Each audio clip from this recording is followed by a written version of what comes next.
Hello everyone, and welcome back to Think in English method. Today, we're going to focus on self-introductions, specifically, how to answer one of the most common and stressful questions in English.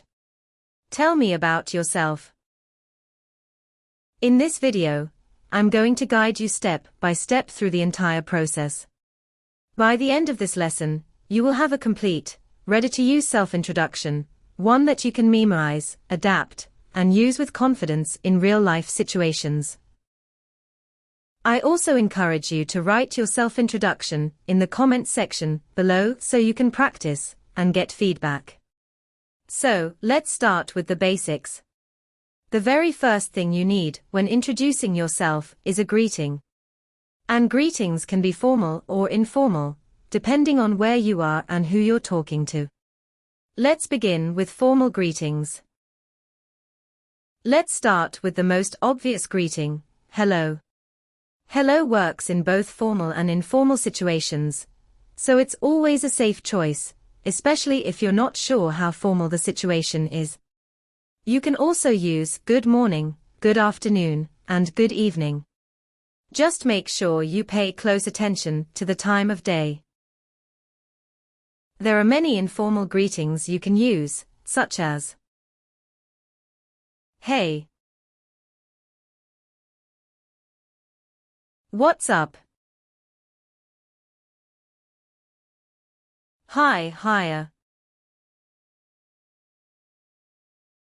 Yo. And even what's good, which is more common in American English. So the key here is simple. Choose a greeting you feel comfortable saying. If it feels natural, it will sound natural. Next, of course, comes your name. There are several clear and correct ways to introduce yourself. The most basic ones are I'm or I am. For example, I'm Brenda. Or I am Brenda. However, if you're introducing yourself in a situation where people can't see you,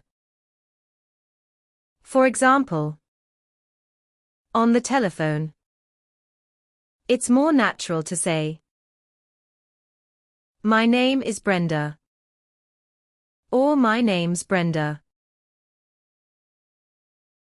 You might also hear, this is, which is very common in phone calls, large meetings, or formal settings. For example, hi, this is Brenda speaking. Now let's move on to location. Where you're from. And where you live. The most basic structure is I'm from plus place. For example, I'm from London. You can also use your nationality adjective, such as I'm British or I'm English. If the place you're from is far from where you are now, you can say, I come from. This phrase implies a sense of distance or movement. To talk about where you grew up, you can say, I was born and raised in. If you were born in one place, but grew up in another, you can say, I was born in France, but raised in Sweden. If you want to show contrast between past and present, you can say, I grew up in LA, but now live in New York. Or, I'm originally from Edinburgh, but now based in London. To talk about how long you've lived somewhere. You can say, I've been living in London for 3 years. Or, I've spent the past few years in Paris.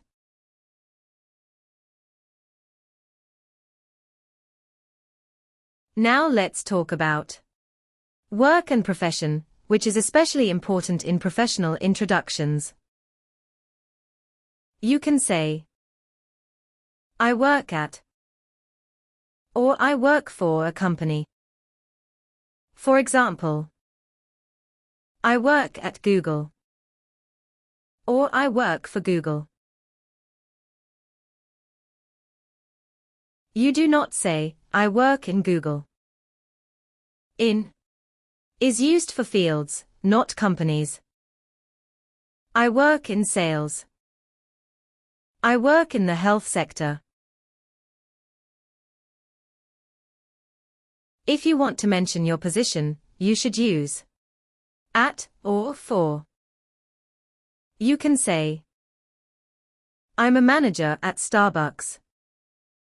Or, I'm an accountant for a consulting firm. If you want to keep it general, say, I work in sales. If you want to be specific, say, I work as a deputy manager. In interviews, you may also want to mention qualifications. You can say, I'm about to graduate. I'm a marketing graduate. I have a Bachelor of Arts in Marketing, or simply, a BA in Marketing. Important note. When talking about courses, remember this rule. You take a course in something theoretical, like maths. You take a course on something practical, like pottery.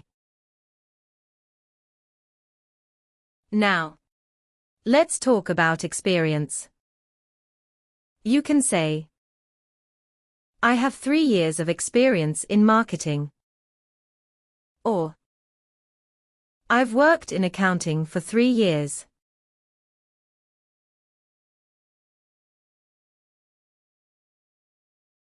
In more social situations, you might also talk about family. A very common mistake learners make is saying, we are 5 in our family. In English, we say, I'm from a family of 5. Or, we are a family of 5. To talk about siblings, you can say, I'm one of 4 siblings. Siblings. Siblings love. Siblings rivalry. If you have no brothers or sisters, say, I'm an only child.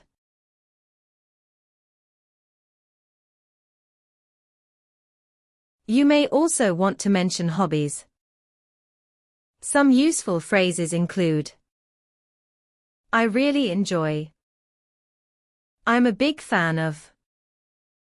I'm a keen runner. Age is less necessary today, but it's still useful. You can say, I'm 25. Or more generally, I'm in my mid-20s. Or you can also use, I am 35 years old. Finally, let's talk about the dreaded fun fact.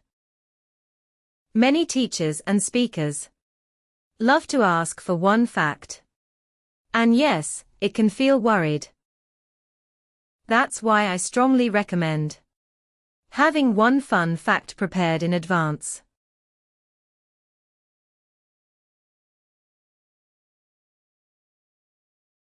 It could be a strange fear,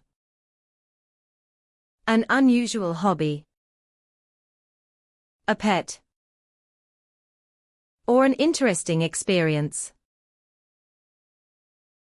Now, once you have all this information, don't present it as short, disconnected sentences.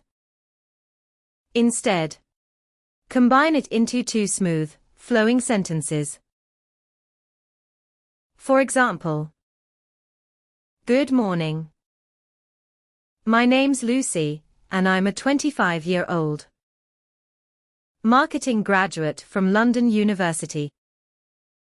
I now work as an English teacher, and I'm a big fan of running and fitness classes. This concludes this lesson on the correct way to introduce yourself. I hope you enjoyed it. I can't wait to read your introductions and your fun facts. If you choose to share them in the comments below. We are Think in English Method, your ally for learning English easily. Don't forget to like and subscribe for more valuable content to help you master English. See you in the next video.